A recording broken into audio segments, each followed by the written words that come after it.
Welcome to our show. What about this idea? What about this idea? Do you see how we just launched right into it? Yeah. There? Woo, we're good at this. We are good at this. We're excited about this. Our show. Every time we have a guest, I go, I'm super excited about this guest, but I'm super excited about this guest. I know. You are. I am super excited about this guest. Well, so am I. Well, you're sort of excited. If I knew more. You just wait. I know. Yeah. Well, I mean, he got to talk to you a little bit before we started, so he at least I heard some stories. knows that you speak English. I can tell a good story. Yeah. Yeah. Well, that's Well, good. who is our guest today then? This is Stephanie Pierce, All who we right. call Steph. Yes. She is, oh my God. I want you to introduce yourself because I would Well, I just could do it. gawk on it. Could you do it? Could you do it? Yeah. This is Stephanie.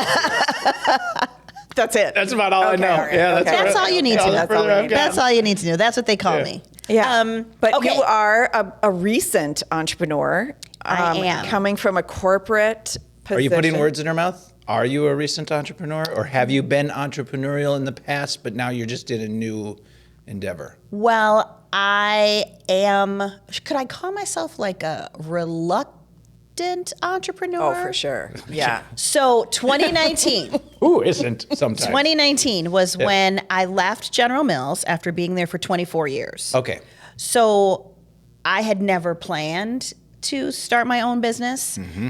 I hadn't planned to be at General Mills for 24 years either. Okay. I mean, let's be honest. That wasn't in Do you have any in the plans thought. that you actually planned that came to fruition? I got Or did they all married. work out like this? I got married. And I have some really great purses. Okay. Well, That was way intentional. Those two things. Yeah, Yes. yeah. You know, I think I didn't. There are some people, you know, little girls and boys that go off and they get their jobs and they're like, I'm going to be a. They know what they want from like an early age, you mean? Right. Those people? Those people. They freak me out. Your brother. Yeah. You've mentioned that. Here's what Yeah. happens in corporate, I think. This is what happened to me. You think you know, Okay. because especially at big companies like General Mills, there's a path. And it goes a little something like this. Assistant manager, manager, director, VP, president. Oh, okay. Right? That's the ladder. corporate That's basically ladder. the ladder. There's some senior directors versus directors and senior managers and group leads, but it's all like a track, And typically. is there sort of a honestly, these are Yeah. for real questions from me. Is there sort of a prescribed timeline where, like, let's say you started in one position, and I assume there's other people kind of vying for these positions, right? For sure. Right? But if you haven't gone up the next rung, is there a time at which you have to look at yourself and be like, oh, I'm just never going to make it up that next rung? Well, let me take you back to the Okay. olden days. Okay. Because in the olden days, at bigger, more paternal companies, it would depend on what function you're in. So some functions, I'll use engineering. So I came into General Mills as an engineer, right? And it was like, you're going to do this job in our plants for a year. And then you're going to go to another plant for a year. And then after that, we'll consider, after we've seen you, are you ready to get promoted? Okay, so there are like steps, Yes. and they're pre-described. You Yes. sort of like, okay, take this step and Yes. Yeah. We could go on for days about this because every company is a little bit different, right? Like some companies are like, hey, you could be at the job for 6 months. If you're the bomb diggity, we're promoting you. Okay. Other companies will be like, So merit-based months. promotions, Yes, right? There yes. are.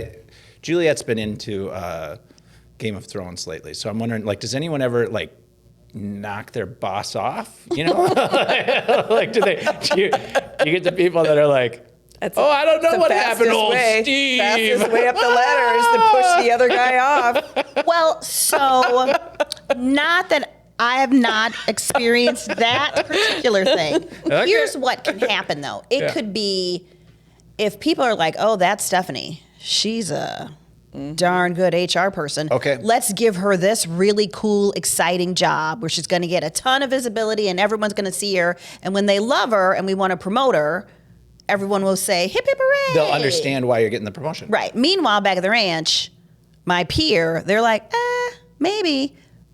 Not in the running for that. So the peer then would be like, oh, they gave that job to Stephanie. That must mean that they think I'm not rising up. I'm not ready yet. Okay. So that's how it can go. But what happens is you get into the flow of this, and all of a sudden you're in a race running for something that you're like, wait, what am I doing? Want this? But I'm running. I'm like, gotta be a director, gotta be a VP. And so there just came a point where, and I think some of it was, we have 3 kids, and there was a lot going on with them, and I was discovering that there were things happening in the community with nonprofits that were supporting the larger community. The larger community, and then in my local community of Edina, there was just stuff going on that I wanted to get in, like deeper, and I had a big old job. Right, at you Mills. didn't have the time. I just didn't have the capacity. Yeah. So I just started to think about, I want to use the skills that I had. So engineering to HR, because I was going to say there was I don't makes total see the sense. exact there was a connection. horizontal move there somewhere. Everybody's doing it. No, so Engineered your way into HR? I did. I never thought about it that way, but I like that sentence a lot. Yeah, all right. When, back in the day, we used to take engineers off campus, put them in our plants. I worked at a plant that made cereal and hamburger helper. Okay. In Chicago, of course. Yeah. And so they would have us get these experiences working in the plant and doing kind of core engineering work. And then they're like, hey, we want to make these people well-rounded. So we would do something different. Oh. HR, finance. Progressive of them. So awesome.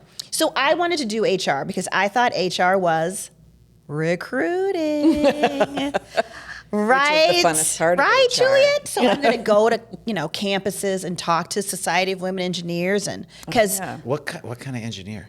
I was an industrial engineer. So I worked on designing machinery and like packaging for manufacturability. Like, so when you get your hamburger helper box, you can open it and use all the stuff in it, as opposed to like, I can't get this open and what the heck's going on. Right. So that, and I designed equipment so that people weren't making hamburger helper and like losing limbs because the machinery wasn't safe. Okay. So that to me was like a cool part of engineering. Yeah, that's totally cool. Yeah, that is a cool part. And I think because there was that human factor part of my study of engineering, that helped me feel comfortable on the HR side. Sure. Also because I didn't know what HR was. I thought it was recruiting. Well, it's human resources. Right. So I was like, it's recruiting, as in human resources recruiting. So I was like, I want to do HR as my cross-functional. And they were like, hey, okay, cool. Usually that would be 3 to 5 months, but we got a ton of openings across the system in HR. Because no one wants to do this. Because I don't know what was going on. Bad recruiting year, I don't know. But we had a lot of opportunities. And so they're like, would you be willing to do something cross-functionally? I'm like 24, 25. Sure. Yeah. Why not? Why wouldn't it's a party. Yeah. So I decide to go into it for longer. And I was supposed to move to California from Chicago. Super excited about that. Be relocated by the company. Be relocated by the company. Okay. Delightful. Yep. Maybe 3 or 4 weeks before I was supposed to move, my mom was diagnosed with cancer. I'm an only child. Okay. And so the idea of her being in Chicago going through chemo and me being in California, no. Yeah. That wasn't going to work. No. So, however, my parents were very focused on, we will not allow you to slow your career down. To be around mom during this very difficult time. Yeah, she was like, absolutely not, no. And I was like, So, you know how this goes. When you join a company and you say, I'll go to all your locations except one, you should almost guarantee that you're going to end up there. For sure it's going to be that one. Yes. They were like, you don't have to go to California because you shouldn't have said anything. Just shh. I put it out into the ethos. Weird. That's I right. know this phenomenon. I've seen there. this play out in my own life. I was young. I didn't know. I know better now. Now I don't say. We can't do that. That's the one thing we can't do. Okay, well, you're going to for sure do that then. That's my first advice to everybody. Don't tell people what you're not going to do. Yeah. Just keep it to yourself. Yeah. Okay, And then maybe you won't do it. Clark, there's lesson number 1. Put it up on the screen. What was it again? Don't tell people what you don't want to do or what you're not going to do. I always say to people when I'm advising people in transition, I say, I don't care how proud you are of that thing you did. If you don't want to do it again, Right. take it off your resume. And Never take talk off about it again. Never, just take it off. Like, I know it was a big deal, but you will absolutely be asked to do that. Absolutely. Over and over and over again. If a company gives you a list of 20 locations and you're like, I would do all of these except this one, I'm telling you right now, that one is going to have the best boss and the best job you could ever imagine is right there. Right there. So for me, it was Cedar Rapids, Iowa. Oh yeah, who? I was like, in I their don't, right mind wants I to go don't, to- there's so many sorry, other Cedar good Rapids. locations. that we're in the middle of nowhere. So they were like, well, if you're not going to go to California and you want to be close, Cedar Yeah. is the place. I could get home driving 3 Yeah, hours. it's pretty darn close. So I There was is like, that benefit. You got to just, so I was like, you're just going to have to get over yourself, Stephanie. Yep. Go to Cedar Rapids. So I did. And Did you end up loving it?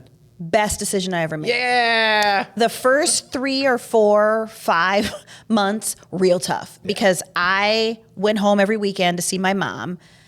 But I had the most amazing experience there.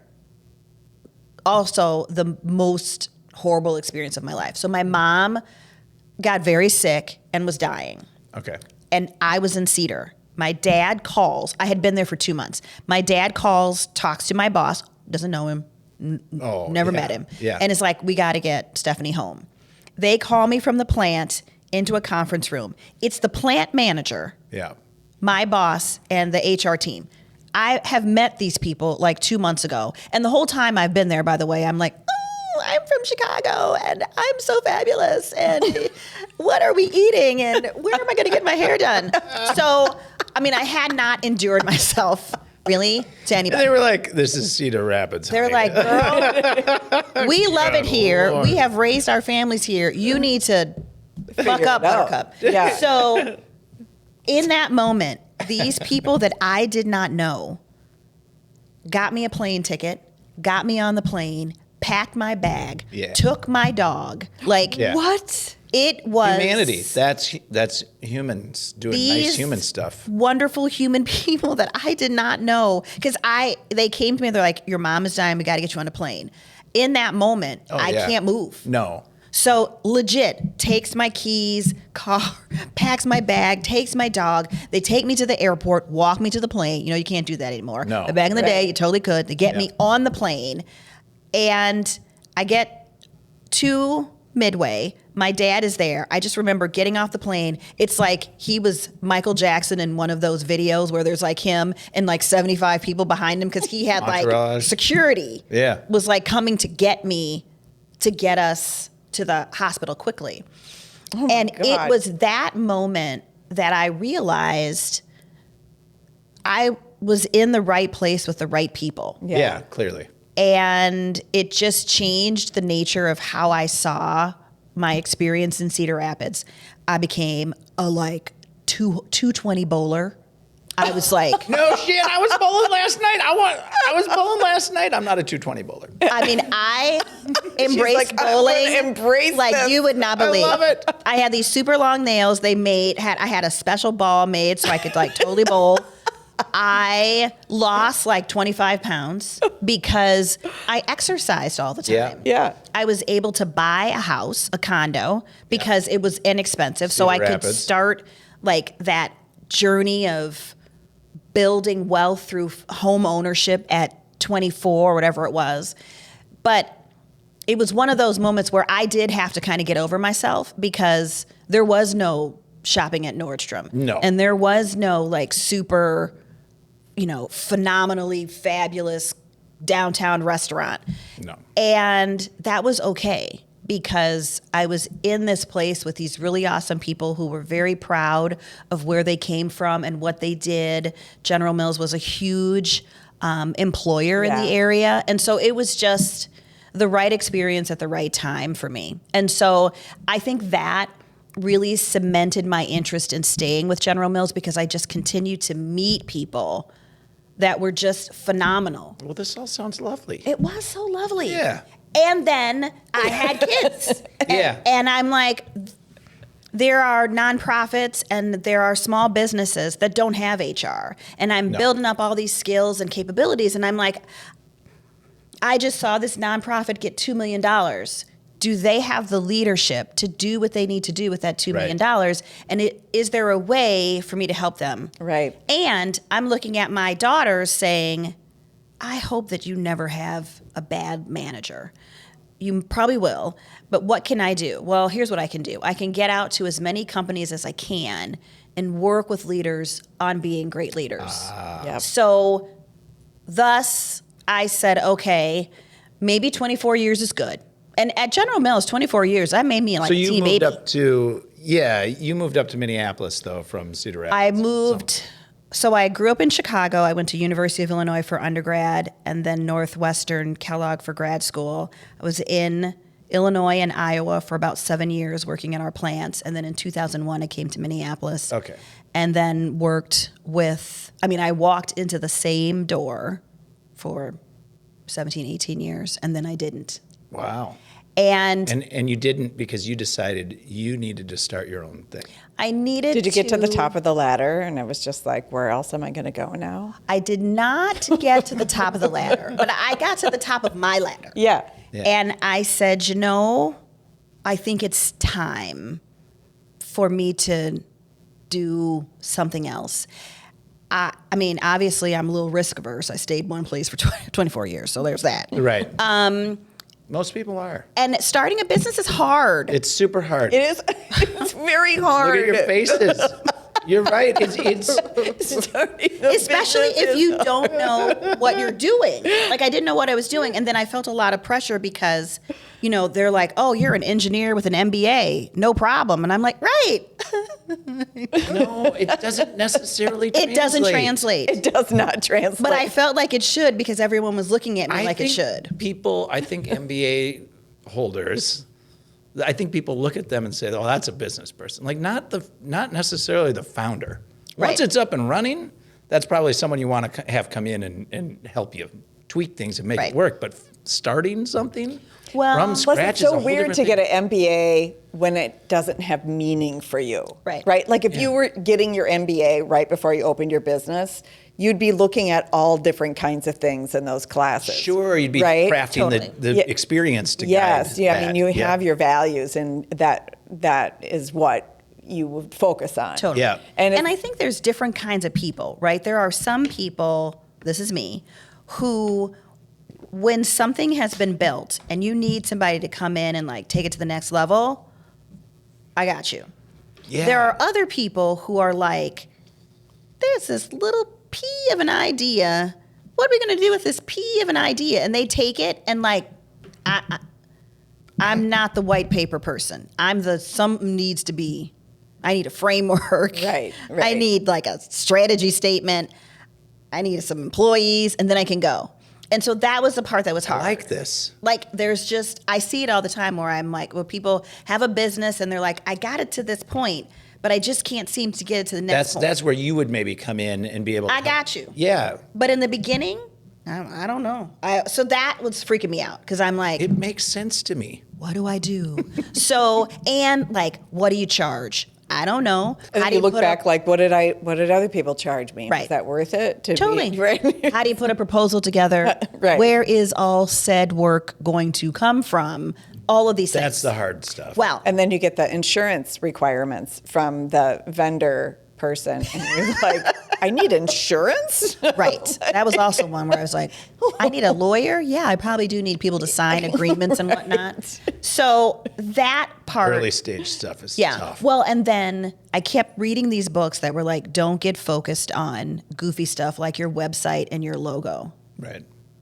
I was 100% focused on the website. And Everyone does. Because naming a business is the hardest thing ever. Well, and it was the fun part. And I was really hoping that in thinking about my logo and my website, it was going to help me figure out what in the world I was going to do. Because I had some what friends. you were going to do or how you were going to do it. What I was going to do. Because some friends were like, don't just say you're going to do HR consulting because you're going to Right. get all the cats and rats of HR. You got to be more specific. And then I had other friends that were like, just say HR consulting, Stephanie. And then the stuff that you don't want to do, you don't do it. I was like, okay, none of that's helpful. Which one is it? Then I think we talked about this a little bit earlier. Most of my friends worked in corporate and had worked in corporate their whole lives. So I'm looking at them like, Do you all even really know?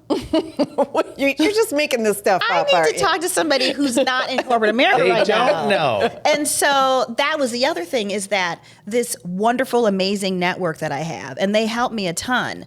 I needed to talk to some different people. So the chief marketing officer, he was the chief marketing officer at General Mills, is a really good friend of mine, Mark Addix. Mark Addix is an entrepreneur. He worked at General Mills for a really long time, but dude is has an entrepreneurial brain. You recognized that. And I knew that about him. Yeah. Like, everybody who knows Mark knows that he's got that thing. So I knew I needed to spend time with him. So I did. I have a really good friend, Trisha London. Trisha's never worked in corporate America. She had an interior design business in Chicago. Her brain works differently. It's a creative, cool, I call her, she's like a lifestyle curator kind of person. So I needed to spend more time with her. Yep. Because again, some of what I wanted to do was working with women to helping them find their next thing. And that could be any woman, anywhere. So that really wasn't corporate facing. Yep. So I was like, how the heck do you talk to those people? Trisha. So Right, exactly. Trisha would know. that was but most of my clients, when I first started, I had to be real with myself.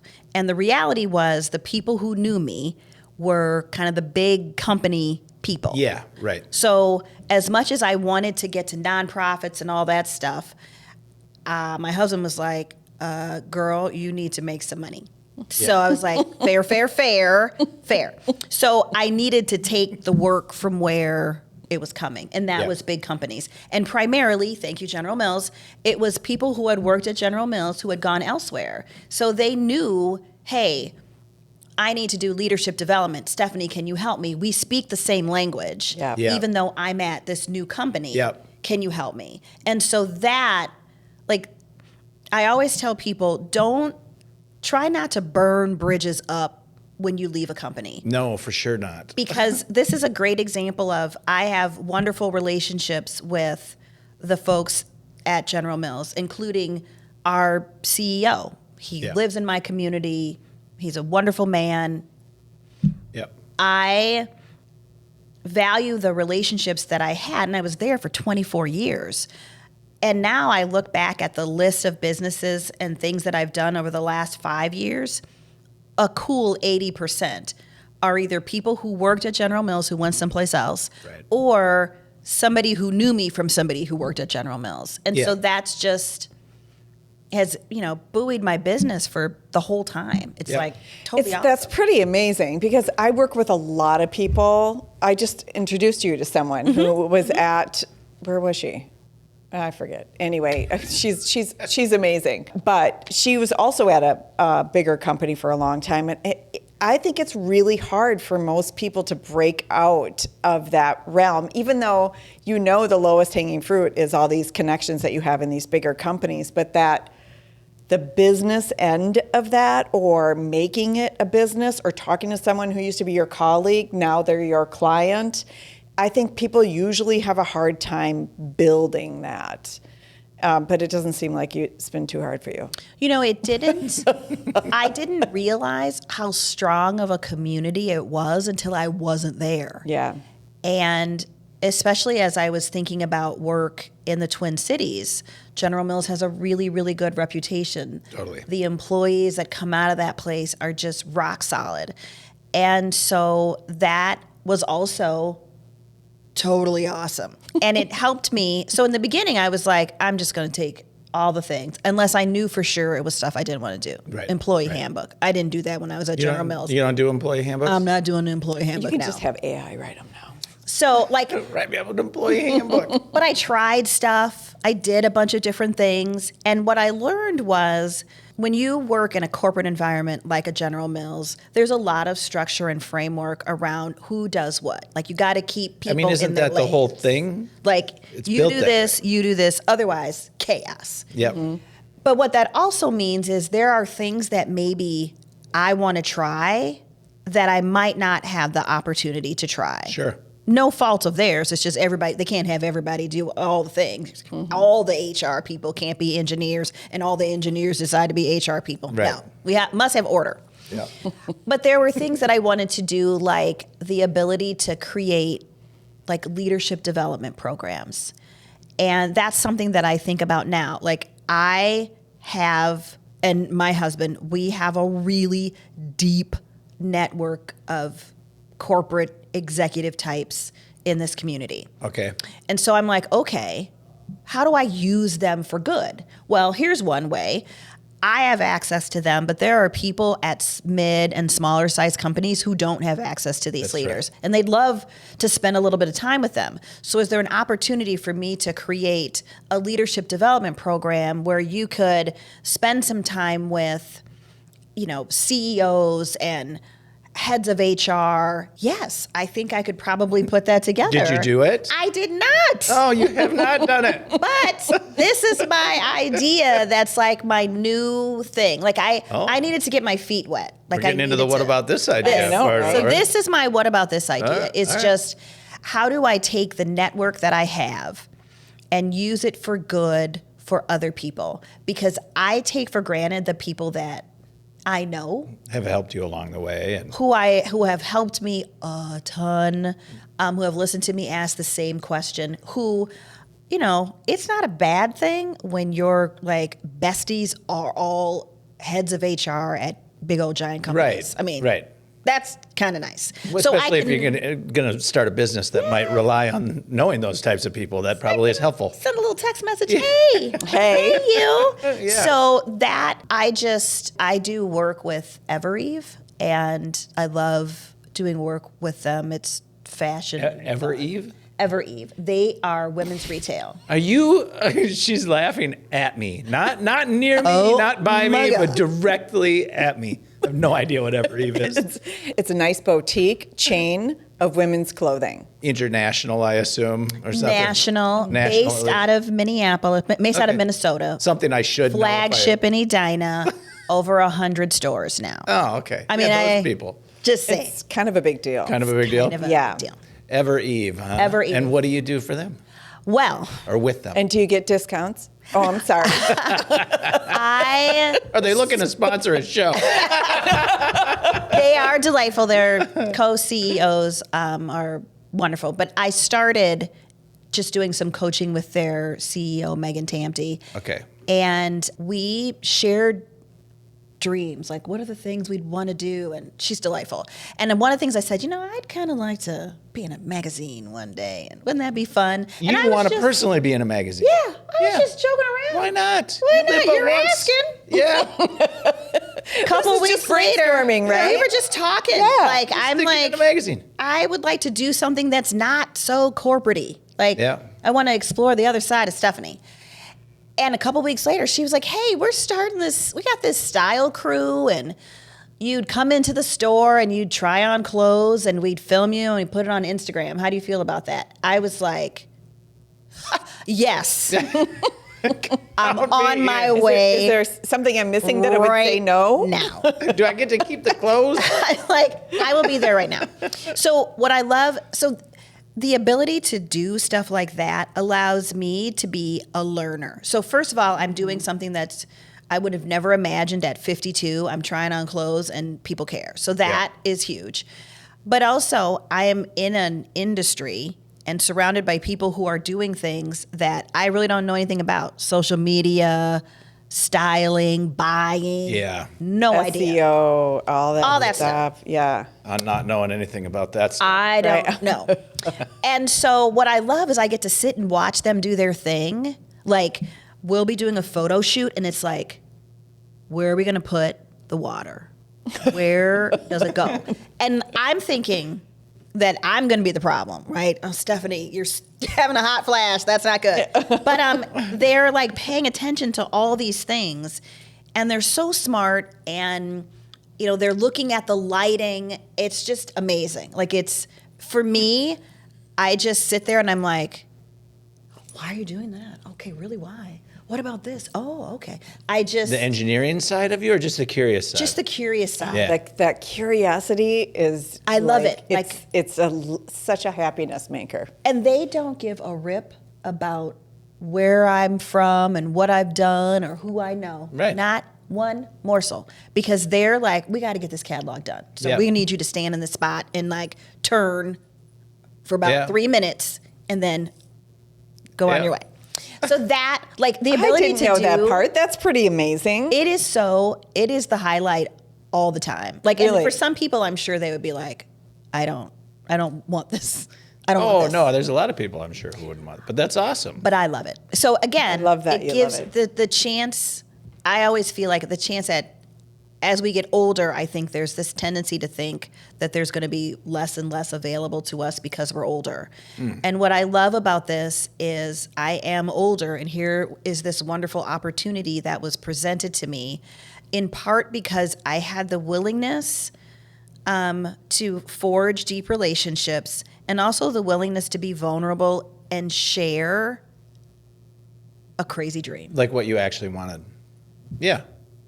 It was awesome. You know, this podcast is a product of that same thing. See? It really is. It is. I was like, I always wanted to do a podcast, but I was like, I don't know how to do a podcast. You know, if someone asked me to do a podcast with them, I'll do it. And then Sam shows up, and it's like, ooh, then I can be curious, right? Then I can jump in. You know, I Avid Edge is like 80% of what I focus on. Right. But DevineFox Productions is this delightful experience about bringing voice out. And It's so I didn't we know where it keep was honing headed. We keep honing this, like, oh my gosh, we're making a difference. Almost every podcast that we do is people who have not done it before. Right. And they're like liberated to get their voice out. And It's so always- there's I'm always like, this- I love that. Yeah, there's always this trepidation at first, and it's almost universal. They've like, oh, I wasn't sure. I've been thinking about this for like 3 years, and then when they actually step up and be a little bit vulnerable, like you said,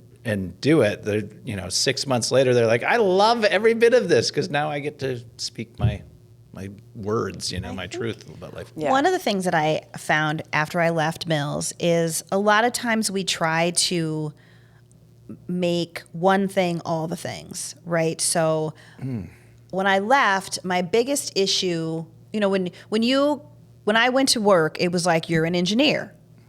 So there was engineering track. Engineers don't do marketing, we Yeah. don't do finance, we do engineering. And the world is changing a little bit now where maybe you hire people for their skills and they might do a variety of things, not just one thing. Maybe not engineering and HR, but you get where I'm going. Yep. But one of the things that was hard that I had to figure out was my job does not have to cover all the things that I want to do. So I was like, okay, I need to have Steph Pierce companies, and it's going to be all the things I want to do. My book, my podcast, my article, my coaching, my leadership development. What else do I do? Your modeling. Flux to flow. Are these all things you do? modeling? Straight up. Like I just, Oh, well, awesome. yeah. So I was like, yeah. it's all I want to gotta- talk about all that. It's Yeah. all got to go in this bucket. And what I realized was, no, it doesn't. Right? Like it really doesn't. Right. So, and I don't have to just pick one thing. So if I want to do a podcast, and I did, and then I can. It doesn't What is mean your I'm gonna do it. podcast about?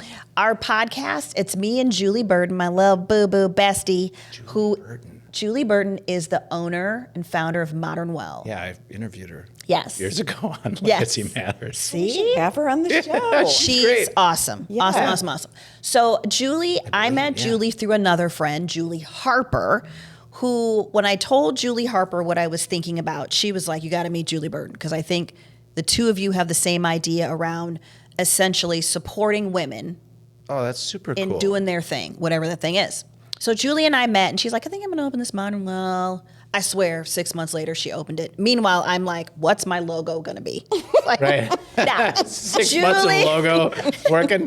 Julie will tell you That's the engineer in It you. was not the time. That was not the timing, but that's what it felt like to me. I was Right. like, oh my God, she What do had you like mean an you already idea. remodeled I was the building. So she and I do a podcast called Her Next Chapter. And we talk to people, women, about finding their next chapter, whatever it is. So it Yeah. could be somebody who went, like me, from corporate to starting their own business. It could be somebody who went from business to business, somebody who went from staying at home with kids to starting a business, Yeah. going back to work. It's 1,000 different things. Yep. we have a lot of people who have side gigs. So they have like their day job, but then they have their side gig and they're trying to figure out how to make the side gig the day job. Right. When to transition fully. Right. All that stuff. So I just realized that I can do a lot of different things and I don't have to do all of them for 24 years. Right. So like I was just on a panel and there was a woman in the audience and she said, "Hey, I just graduated from high school. What would you tell your younger self?" And I said two things to her. Right. One, I would tell my younger self to listen to my mother, because that's what I'm saying to my 22 and my 19-year-old. Please listen. Listen to me. You really think that's effective? Listen to what I'm saying. I've got kids. I'm like, I know what I'm talking about. So that was one. But the second thing was run your race. Okay. Yes. Like do what you want to do, not necessarily what people think you should do. Right. Right. So And just go. Just go do and it. do it. Just keep doing it. And I needed to be around people that were like that. So Yep. Julie was a person that was like, okay, let's do it. Here's this and that. Let's go. Yeah. Okay, let's get our project plan together. I was just slower on the draw.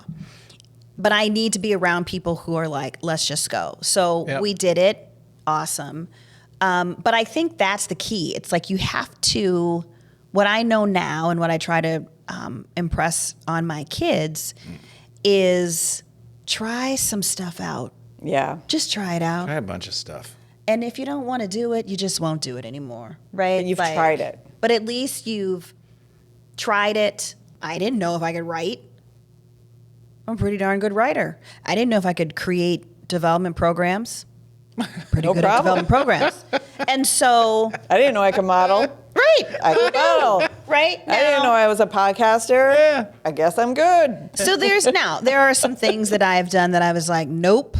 Right. But you don't know unless you Not try. good at that. That is not my thing. Yeah. Fair enough. And so, but I tried, and now I know, right? Like I know that I am better on building than creating, right? Like, And those are two different things. Right. Let's take a quick break. Okay. I feel like there's a time I want to get deeper into. I want to you're get actually deeper doing. into it. I also want you to talk a little bit about your idea, because I think that there's some synergy here in course there the is. network, and I think we should build that idea.